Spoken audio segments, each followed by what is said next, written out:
How to fix Bolt app not loading or crashing.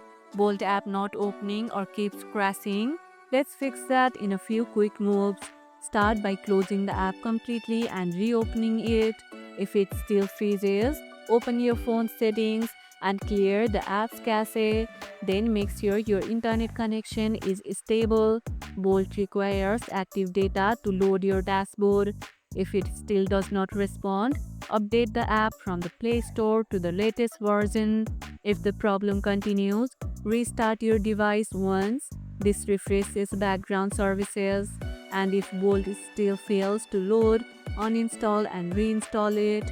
Your account and data will stay safe. Avoid using multiple navigation or background heavy apps while driving, as they can make Bolt lag or crash. What kind of issue are you facing? Crash, freeze, or black screen? Tell us about it in the comments below.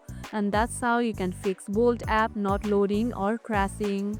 And if this video helped, hit the like button, share it, subscribe, and leave a comment. Thanks for watching, and I'll see you in the next one.